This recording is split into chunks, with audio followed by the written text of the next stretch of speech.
Good morning, or depending on when you're watching this, good afternoon, good evening, or good night. My name's Ross, and as always told, out of Voice of Radio. So today, we need to have a gander at Phantasmal Flames for two reasons. Firstly, we need to talk about the fact that actually, this set is maybe a bit bigger of a deal than people are giving it credit for. And secondly, almost impossibly, it's like a month away. Phantasmal Flames is coming up really quickly. The official release date of Phantasmal Flames is November the 14th. But that's the release day. So, actually, your pre-releases are going to be happening the weekends of Saturday the 1st and Saturday the 8th of November. We're in the penultimate weekend of October. We're like 2 weeks away from this set being in pre-release, 4 weeks away from it being out.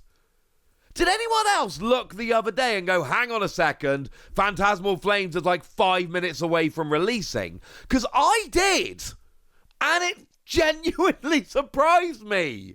Like, don't get me wrong, I know we have a November set every year. We've had a November set for longer than I've been covering this game, and I've been covering this game for a very long time.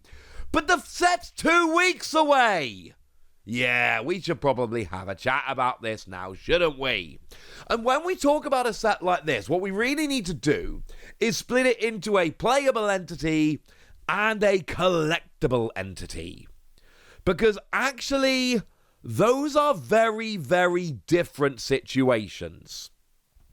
Now, as a collectible entity, this set is an absolute baller.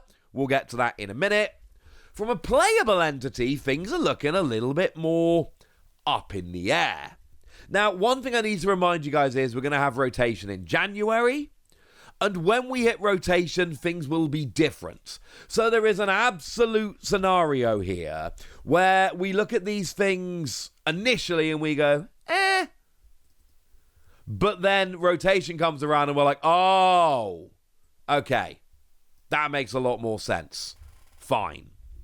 Because right now, like I went on Poker Card Book, they're really good. They make these lovely graphics where they show the metagame. And from the 6th to the 12th of October, the top 16 in Japan looked a little bit like this. And there's a lot of familiar faces on here. Cerulege is apparently like properly legit, and Lucario sneaking in and Alakazam weirdly sneaking in. But it's Golden Go, Charizard, Dragapult, Gardevoir, Marnie's Grimmsnarl, Cerulege, Raging Bolt. These are all the things we've come to expect. And then 1 week later, we have a little bit of a look, and it's basically the same metagame. Absol's creeping in now. Yes, Absol's a thing, as I keep telling you. And, you know, Dragapult with Charizard have combined, but it's still a very similar kind of thing. One of the things missing from there is any serious representation of decks from Phantasmal Flames. Now, I'm not saying they're not out there. I'm just saying we're not seeing the serious representation. So we take something like Mega Charizard XEX, which seems to have a huge amount of potential. It's not on there. It's not there. I'm sorry, it's not. It's not coming out. Now, that's not to say it's not seeing any play, but it absolutely is to say it's not seeing significant play. Which I do think is, I'm going to say it, significant. So in terms of new decks, we're not there. I'm sorry. However, it's not just about new decks now, is it?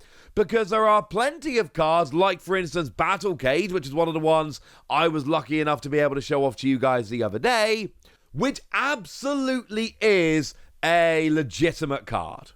Battle Cage stops damage counters being placed on bench Pokemon, and we've got things like Dragapult, which can no longer put damage counters on bench Pokemon. It works with abilities as well. So something like Monkey Dory can move damage counters off of your Pokemon, but it cannot move it onto your opponent's bench. It can move it to the active, but it cannot move it onto the bench. This is going to have an impact. When I did my reveal the other day, I told you guys that this might be legitimately one of, if not the best card in the set, and I stand by that, incidentally, especially when you start having a look at what's seeing serious play over in Japan. But then by the same token, we've got that Jumbo Ice card, Jumbo Ice Cream if you want to call it that, which heals 80 damage from Pokemon that have at least 3 energy attached, which is kind of ridiculous and absolutely a legitimate thing. We've got the new Toxtricity coming, which accelerates darkness energy at the cost of a couple of damage counters. But again, we live in a world where Monkey Dory exists. We are not worried about placing a couple of damage counters on our own Pokemon. And incidentally, this then will make Absol way better, because now we can accelerate darkness energy quite easily while putting damage on for Monkey Dory. And oh, look how that worked out. So no, Phantasmal Flames is not bringing in big new decks which are shaking up the metagame and being huge like that, and I'm not pretending it is.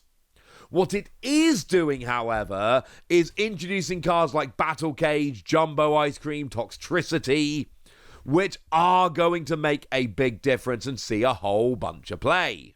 I've shown you some decks like Mega Sharpedo, for instance, which absolutely are seeing play and success in Japan. But like I showed you on the graphic a minute ago, they're not even kind of making 2% of the metagame, so I don't think we can speak too much about them here as like real legitimate threats moving forward. I personally think Empoleon is great. And yes, I have seen that, seeing some play and success over in Japan here and there. But again, these are more fringe decks. As a playable entity, in the short term, we are talking about a set where it's going to be a few tech cards and a few fringe decks. That's what's coming out. In the long term, things could get better. But what about as a collectible entity? What if we talk about using this as a, oh, my binder's going to look awesome at the end of it? That, ladies and gentlemen, is a very different story. This set is huge. There we go. And one of the cool things is they've actually taken one of the best cards out of the set to be used as a promo, the Shinji Kanda Oricorio, which would end up being dumb expensive because Shinji Kanda cards are nowadays, they all get pumped up. That's been taken out to be put in the Mega Charizard Ultra Premium Collection. We know this for a fact, incidentally. So we don't even have to worry too much about having to try and get hold of that because it's not in the set. It's a promo.